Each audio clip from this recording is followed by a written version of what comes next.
On se persuade qu'on les a choisis pour leur apparence, parce qu'ils sont adaptés à notre vie ou parce qu'un article vantait leur intelligence. Mais au fond, nous savons que ce n'est qu'une partie de l'histoire. Il existe plus de 300 races de chiens, soit 300 spectres de personnalité, de niveaux d'énergie et de besoins affectifs. Et de cette quasi-infinité de possibilités, vous avez désigné une forme d'âme bien précise, en disant « celle-ci, je la veux ». Pourquoi ? La psychologie nous enseigne que le choix d'un animal de compagnie n'est jamais un hasard. C'est une forme d'autobiographie inconsciente, une projection de votre paysage intérieur. Vous choisissez la créature qui reflète les facettes de vous-même que vous souhaitez amplifier, ou peut-être celles que vous tentez de guérir. Nous cherchons des organismes qui vibrent à la même fréquence que notre propre système nerveux. Cherchez-vous un soldat, un enfant, un colocataire chaotique ou un témoin silencieux? Le chien au bout de votre laisse est la confession la plus bruyante que vous ferez jamais, sans prononcer un mot. Aujourd'hui, nous ne parlons donc pas d'eux, nous parlons de vous. Décortiquons la psychologie de la race. Pour certains, cette quête d'un reflet de soi passe avant tout par l'intellect. C'est ici que l'on rencontre l'élite cérébrale du monde canin, les border collies, les bergers allemands, les malinois, les bergers australiens. Si vous avez choisi un chien capable d'apprendre 200 mots et qui a besoin d'une mission pour s'épanouir, vous révélez une facette fascinante de votre propre architecture cognitive. Psychologiquement, les propriétaires de ces races obtiennent souvent des scores exceptionnellement élevés à un trait de caractère appelé le besoin de cognition. En psychologie de la personnalité, cela mesure la tendance d'un individu à s'engager dans la réflexion et à y prendre plaisir. Vous n'avez pas choisi un chien exigeant par masochisme. Vous l'avez choisi parce que vous êtes en proie à une agitation intellectuelle. Vous possédez une grande capacité à traiter l'information et trouvez probablement les choses simples ennuyeuses. Vous exigez une complexité cognitive dans vos relations. Un chien qui se contente de dormir sur le tapis ne vous stimule pas. Il vous faut une créature capable de lire vos micro-expressions, d'anticiper vos gestes et de résoudre des problèmes complexes. Cela suggère que vous êtes une personne qui valorise la compétence plus que le confort. Vous êtes probablement soucieux du détail, très organisé et doté d'une forte fonction exécutive. En choisissant un berger, vous signalez que vous ne considérez pas l'amour comme un état passif de câlin, mais comme un état actif d'accomplissement. Vous tissez des liens à travers des missions communes. Vous êtes l'architecte. Vous voyez le chaos du monde et vous y mettez de l'ordre. Vous avez choisi ce chien parce que vous faites partie des rares personnes capables de gérer un esprit presque aussi vif que le vôtre. Mais si votre quête n'est pas celle d'un défi intellectuel, mais d'une connexion émotionnelle pure et sans filtre, si, au lieu de la complexité, vous recherchez la chaleur d'une présence inconditionnellement joyeuse, cela nous amène aux ambassadeurs de la bonté, les Golden Retrievers, les Labradors, les Bouviers bernois. On prend souvent leurs maîtres pour des gens simples, mais psychologiquement, vous êtes en fait le groupe le plus sophistiqué sur le plan émotionnel. Si vous avez choisi un retriever, vous possédez probablement une intelligence sociale élevée et une solide capacité de régulation émotionnelle. Le monde est plein de cynisme, d'ironie et de détachement.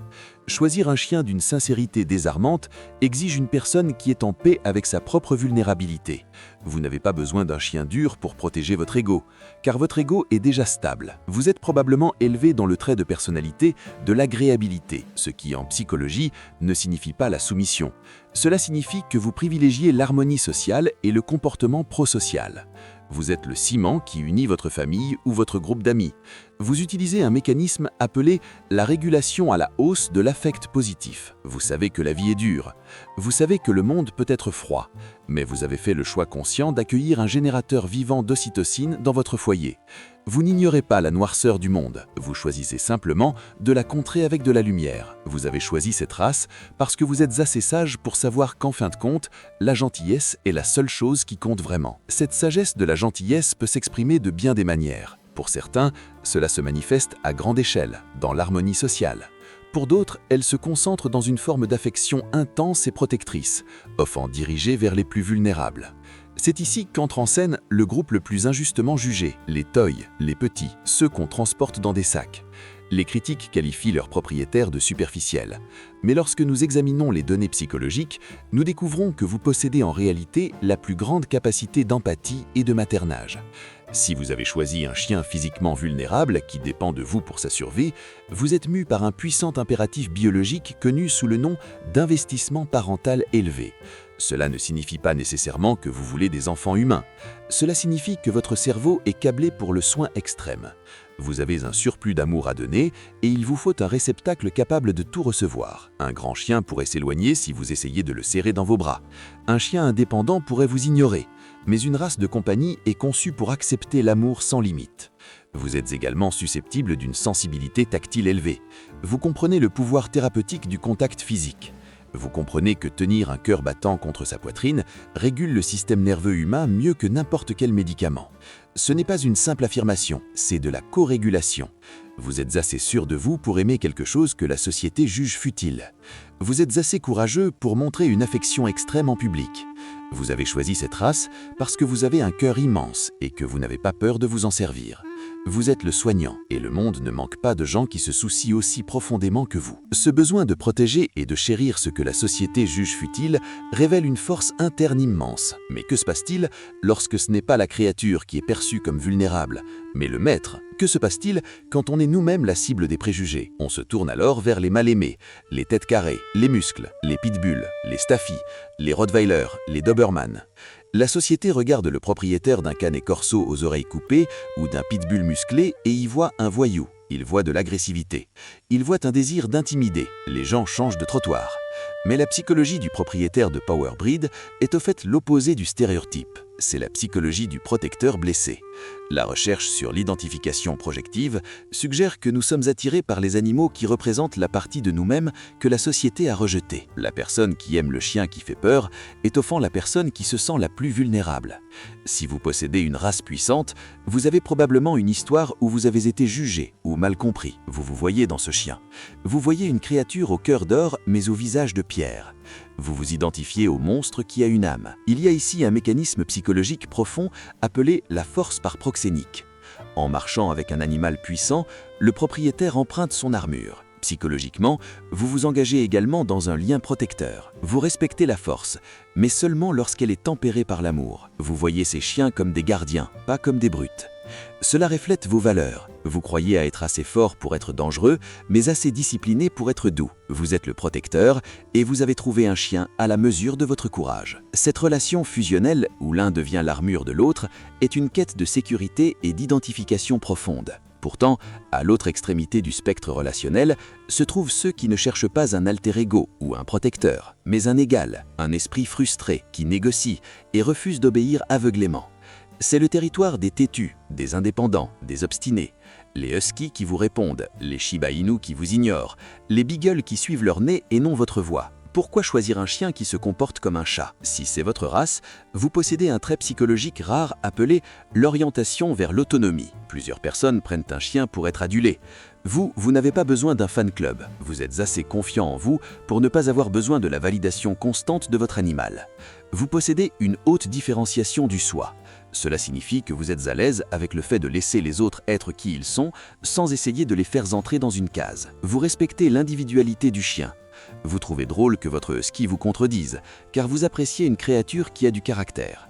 Vous valorisez une relation d'égal à égal, pas une dynamique de maître à serviteur. Vous êtes probablement très créatif et peu conventionnel. Vous appréciez le défi d'une négociation. Vous avez choisi cette race parce que vous ne vouliez pas un robot. Vous vouliez un colocataire avec de la personnalité. Vous êtes sûr de vous, indépendant, et vous respectez ces mêmes traits dans l'animal que vous aimez. Cet amour pour l'indépendance et le caractère unique d'un être est une forme de respect ultime. C'est une appréciation de l'âme au-delà de la fonction. Et si on pousse cette logique jusqu'au bout, on arrive à un choix qui transcende toutes les catégories, toutes les lignées et tous les standards. Le choix qui n'est pas une race, mais d'une histoire. C'est là que l'on trouve le rescapé, le croisé mystérieux à l'oreille cassée et à l'histoire inconnue. Vous ne vouliez pas d'un produit, vous vouliez une âme. Vous avez regardé une créature que la société a jetée et vous avez dit « je vois de la valeur ici ». C'est souvent une projection de votre propre valeur personnelle. En sauvant le chien, vous vous engagez inconsciemment dans une réparation symbolique. Chaque fois que vous nourrissez votre chien rescapé, chaque fois que vous lui montrez que le monde n'est pas si effrayant, vous dites à cet enfant intérieur effrayé en vous qu'il est en sécurité, lui aussi. C'est le lien du traumatisme partagé. Vous et le chien savez tous les deux ce que c'est que d'être mis au rebut, et pour cette raison, le lien est indestructible. Vous n'êtes pas maître et animal, vous êtes deux survivants sur un même radeau. Vous valorisez l'authenticité plus que le pédigré. Vous vous moquez de la lignée. Vous vous souciez des cicatrices, car les cicatrices racontent la vérité. Vous êtes un guérisseur. Vous regardez les choses brisées dans le monde et vous ne vous détournez pas. Vous retroussez vos manches et vous réparez. Vous n'avez pas choisi un rescapé parce que c'était bon marché. Vous avez choisi un rescapé parce que vous êtes cette âme bienveillante qui croit aux secondes chances. Mais voici la seule variable qu'aucun test de personnalité ne peut prédire, le temps. Lorsque vous choisissez une race, vous prenez un instantané de qui vous êtes en ce moment précis. Vous choisissez un chien pour votre style de vie actuel, votre ego actuel et vos besoins actuels.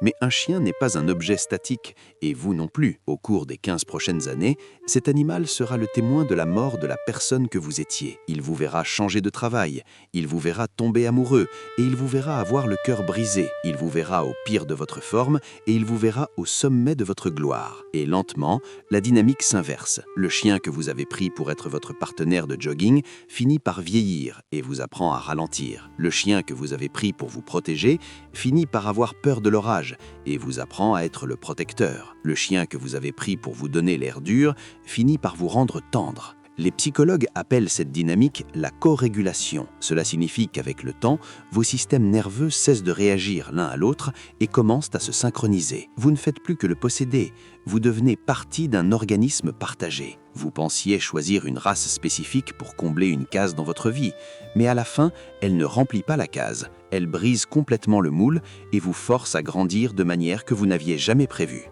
Alors regardez le chien à vos pieds. Ne regardez pas le standard de la race, ne regardez pas le pédigré, regardez la dynamique entre vous. Qu'est-ce que cet animal vous permet d'être? Vous permet-il d'être doux? Vous permet-il d'être fort? Vous permet-il d'être ridicule? Ce sentiment, voilà la raison pour laquelle vous l'avez choisi. Vous marchiez dans le monde avec une pièce manquante dans le puzzle de votre propre âme, et vous avez trouvé une créature ayant la forme exacte de cet espace vide.